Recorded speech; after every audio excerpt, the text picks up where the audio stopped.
আসসালামু আলাইকুম রহমতুল্লাহি ওবরাকাতুহ। আশা করি সকলেই ভালো আছেন, সুস্থ আছেন। ভিডিওতে যে মসজিদটি দেখা যাচ্ছে এটি একটি ঐতিহাসিক মসজিদ। যেই মসজিদের পাশ দিয়ে অসংখ্যবার যাওয়া হয়েছে। কত শতবার গিয়েছি একমাত্র আল্লাহ তাআলাই ভালো জানেন, কিন্তু কখনোই এখানে সালাত আদায় করা হয়নি। তো হঠাৎ করে আজকে ইচ্ছা হলো যে এখানে তারাবিতে আসি। তো খুব তাড়াহুড়ো করে আসলাম, একটু দেরি হয়ে যাওয়ার কারণে ইশার সালাত জামাতে পড়তে পারিনি, পরে একলা আদায় করেছি। তো আলহামদুলিল্লাহ আজকে এখানে খতম হয়েছে, সুবহানাল্লাহ। এটা আল্লাহরই মানে একটা কুদরত। তো আলহামদুলিল্লাহ। তো এবং খতমের পরে এত সুন্দর একটি দোয়া হয়েছে, আলহামদুলিল্লাহ। মক্কা মদিনাতে কিয়ামুল লাইল অথবা বেতেরের পরে যেই দোয়া হয় সেই দোয়াতে অসংখ্যবার শরীক হওয়ার তৌফিক হয়েছে, কিন্তু আজকের দোয়াটা সম্পূর্ণ ভিন্ন ছিল। তো এর আগে বলিনি, তো হয়তো অনেকে বুঝতে পেরেছেন এটি কোন মসজিদ। এটি হচ্ছে মসজিদে জুমুআ, অর্থাৎ রাসূলুল্লাহ সাল্লাল্লাহু আলাইহি ওয়াসাল্লাম যখন মদিনাতে আসেন সর্বপ্রথম তিনি মসজিদে কুবায় তিনি আসেন, অর্থাৎ কুবা নগরীতে আসেন, সেখানে মসজিদ নির্মাণ করেন, অবস্থান করেন।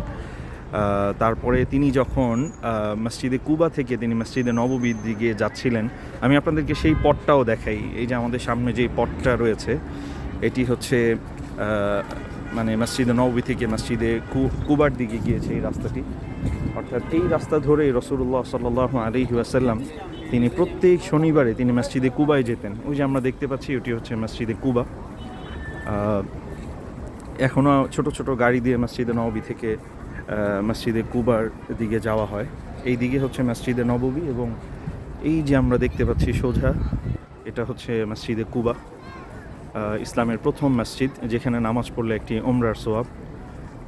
এটি হচ্ছে সেই মসজিদে কুবা। তো রাসূলুল্লাহ সাল্লাল্লাহু আলাইহি সাল্লাম এই মসজিদে কুবা থেকে যখন মসজিদে নববীর দিকে যাচ্ছিলেন, এই পথে হচ্ছে মসজিদে নববী, তখন এই অঞ্চলের মানুষ, এই মসজিদে জুমার এই অঞ্চলের মানুষ রাসূলুল্লাহ সাল্লাল্লাহু আলাইহি ওয়াসাল্লামকে অনুরোধ করে, ইয়া রাসূলুল্লাহ, আজকে যেহেতু জুমার দিন আপনি আমাদের সাথে জুমার নামাজ আদায় করে যান। তো রাসূলুল্লাহ সাল্লাল্লাহু আলাইহি সাল্লাম তাদের এই অনুরোধকে তিনি গ্রহণ করেন এবং এখানে তিনি জুমার সালাত আদায় করেন। এই জন্য বলা হয় এটাকে মসজিদে জুমুআ, এবং বলা হয় যে আউয়ালু জুমআতিন তুকামু বা'দাল হিজরা, হিজরতের পরে সর্বপ্রথম জুমার নামাজ আদায় করা হয় এই মসজিদে। এই জন্য এই মসজিদের নাম হচ্ছে মসজিদে জুমুআ। এই দিক থেকে মসজিদে কুবা হচ্ছে ইসলামের প্রথম মসজিদ, এবং মসজিদে জুমুআ হচ্ছে ইসলামের দ্বিতীয় মসজিদ, এবং এরপরে হচ্ছে মসজিদে নববী।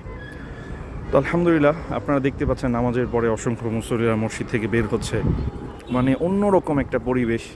আলহামদুলিল্লাহ, মক্কা মদিনার পরিবেশটার তো কোনো তুলনাই হয় না আলহামদুলিল্লাহ, কিন্তু তারপরেও বলবো যে এখানে এসে একটা ভিন্ন ধাঁচের একটা তৃপ্তি পেলাম। এবং বিশেষ করে যিনি তারাবি পড়িয়েছেন, মানে প্রথম 6 রাকাত উনি পুরো আইয়ুবী, কারি আইয়ুবী রাহিমাহুল্লাহ, ওনার যেই সুরটা সেটা নকল করেছেন। মানে আমি নামাজের মধ্যে মানে এটা অনুভব করছিলাম কান্নানি আশউর ওসাল্লি খালফা আল ইমাম আইয়ুবী রাহিমাহুল্লাহ।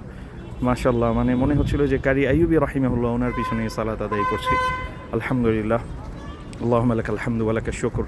এবং এত সুন্দর একটা দোয়া করেছেন, মাশাআল্লাহ, মানে সত্যিই খুবই সুন্দর এবং চমৎকার ছিল। আলহামদুলিল্লাহ, আল্লাহ রাব্বুল আলামিন এই ইসলামের স্মৃতি বিজড়িত জায়গাগুলো আমাদের সবাইকে দর্শন করার তৌফিক দান করুক, এবং এখান থেকে আমাদের যে শিক্ষণীয় বিষয়গুলো আছে সেগুলো থেকে আমাদেরকে ইবরত হাসিলের তৌফিক দান করুক।